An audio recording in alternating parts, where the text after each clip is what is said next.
গীতা মেহেকের জন্য গিফটের মধ্যে লুকিয়ে একটা মোবাইল ভরে দেয় আর ওই মুহূর্তে গিনি সেখানে চলে আসে। গিনি গীতার কাছে জানতে চায় গীতা মোবাইলটা পাঠিয়ে নতুন কি নাটক শুরু করতে চলেছে। গীতা গিনিকে এ ব্যাপারে কিছুই বলতে চায় না আর বলে যে এটা বাদ দিয়ে নিজের ঘর সংসারে ধ্যান দে। যেটা শুনে গিনি রেগে যায় আর বলে যে কোন সংসারের কথা বলছিস তুই? আমার সংসার তো তোর জন্য ছাড়খাড় হয়ে গেছে আর তোকে এটার সাজা পেতেই হবে। বলার পর গিনি ওখান থেকে চলে যায়। গিনি জেনে গেছে তাই গীতা গিফটের ভেতর থেকে মোবাইলটাকে বার করে নেয়। গীতার সন্দেহ সঠিক হয়। গিনি বাইরে গিয়ে সঙ্গে সঙ্গে কৃপানকে ফোন করে বলে যে মেহেকের জন্য যে গিফটগুলো পাঠানো হচ্ছে সেগুলো ভালো করে চেক করে নিও। কৃপান জানতে চাইলে গিনি বলে যে যেটা বলছি সেটা করো, তোমার জন্য ভালো হবে।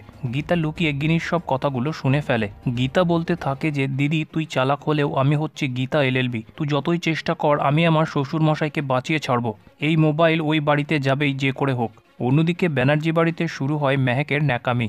মেহেক বলে আমি কিন্তু উপবাস টুপবাস করতে পারবো না, আমি ল্যাটে আর আমেরিকানো ড্রিঙ্ক করতে চাই।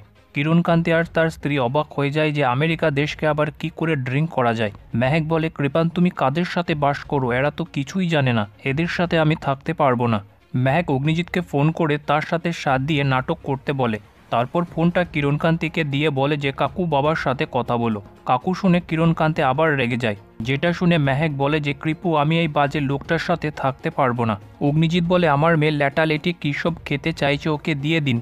ওদিকে কিরণকান্তির নাজেহাল। সে বলে আমি জীবনেও এসবের নাম শুনিনি, আমি কি লাটে পাটে ওসব কোনোদিন খেয়েছি তাই বলবো।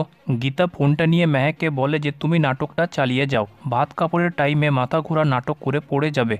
তারপর মেহেক যথারীতি তার নাটক শুরু করে দেয় আর কিরণকান্তি আর তার স্ত্রীর মাথা খারাপ করে দেয়। গীতা কি প্ল্যান করেছে অগ্নিজিৎ তার কাছে জানতে চাইলে গীতা বলে এমন প্ল্যান করেছি যে ভাত কাপড়ের সময় ভাত আর কাপড় দুটোই কৃপানের হাত থেকে পাবে পদ্ম। অঙ্কিতের বাবা অগ্নিজিৎকে ফোন করে মেহেকের আসার ব্যাপারে জানতে চাইলে অগ্নিজিৎ বলে যে আমার বৌমা যখন কথা দিয়েছে মেহেক ওই বাড়িতে ভাত কাপড়ের জন্য যাবে, মেহেক অবশ্যই যাবে। অঙ্কিতের বাবা খুশি হয়ে তার পরিবারকে জানায় যে ভাত কাপড়ের জন্য মেহেক আসবে। অন্যদিকে মুখার্জি বাড়ি থেকে পাঠানো গিফটগুলো পৌঁছে গেলে কৃপান সেই গিফটগুলোকে এক জায়গায় রাখতে বলে সেগুলোকে চেক করতে শুরু করে দেয়। মেহেক আর পদ্ম এটা দেখে ঘাবড়ে যায় যে কৃপান গিফটগুলোকে চেক করলে কৃপান মোবাইলটা দেখতে পেয়ে যাবে।